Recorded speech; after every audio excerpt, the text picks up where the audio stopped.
I'm Chiara and I study German and Russian. I did Russian at ab initio and German from A-level. The reason I decided to apply for Cambridge was because I'd spoken to my German teacher at A-level and she suggested I apply. She thought Russian would be good for me to do alongside German. I was planning to have a gap year, so I wasn't thinking at the time to actually apply, but she gave me a few books to read over the summer anyway. And then I decided quite last minute to then apply straight away rather than to intermit or whatever it's called, deferred entry. Yeah. Also, we had some different universities come into my college when they put all the stands around the hall and you look around, and I was looking everywhere for German because they have like a list on each table of which subjects they do, and the only one that had German was Cambridge, so I spent a long time talking to the woman there. Kind of in the weeks running up to it, between being accepted for the interview and having the interview, I was quite nervous, and it's difficult to know what you should be doing to prepare. I remember just going through my personal statement and trying to make sure that if they asked me about anything on there, that I would be able to answer it confidently and have points to back it up. I also did a few extra things between that time, so maybe watched a Russian film or something, so that then I could mention that in the interview if they asked. But I also spoke to a family friend who applied for both Cambridge and Oxford and to do languages, and she did a mock interview with me, so that was helpful.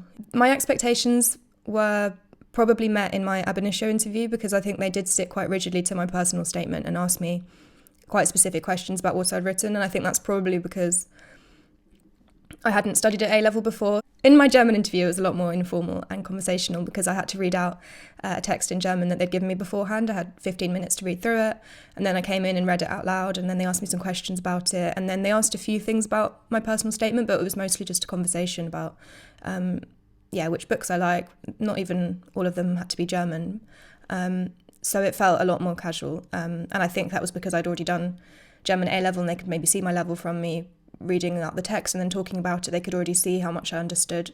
But then I think you have to prove yourself a bit more in the ab initio one because you've never done it before, so they don't have that much to go on. They have to ask you about your personal statement. So I assume that would be the same if you were doing German ab initio, but I can't be sure. I would keep it quite simple with the personal statement. I just wrote down anything that I thought would be relevant, so time I'd spent in those countries, how I engage with those languages in my spare time.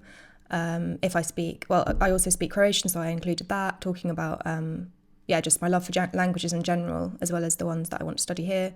And maybe if you could include like the moment when you realised it was what you wanted to do, what makes you want to study those languages, maybe what you'd like to do in the future, but you don't have to look that far ahead.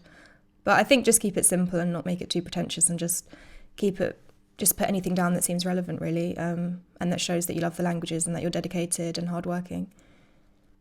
I looked at the colleges online to decide which one I wanted to apply to, and I had to whittle it down a little bit, so I decided I wanted one by the river because I live by the river at home, and I wanted one that was fairly central, so that because also I live in like a fairly big town at home, I wanted to be in the centre and be able to go out and about. And I think it may have influenced my decision that I did see there were 2 Russian fellows there, but as I said, I don't think that should necessarily influence your decision.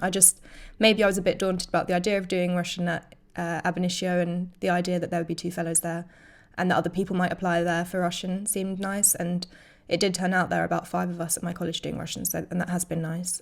I've done a bit of outreach since being at Cambridge, so actually only this year, so in 4th year, I went back to my 6th form and I spoke to the parents, so I said a few words about myself and what I'd done at university, and then they all asked me questions, so it was like a question and answer session for about an hour, maybe more. And it was interesting to see the kind of things that they asked. And I think, it's helpful for parents to know when they're talking to their children, if their children have questions for them or are looking for advice, if they can say they've spoken to someone that actually has studied German at university and can give them an idea of what it's like. Because I was mostly I was talking about how I found it at university, but I was also talking about my time at A-level. And that jump from A-level to Cambridge and things like that. And I've also, done some outreach with like younger students, so year 7 students, as part of a program called EEC Ambassador.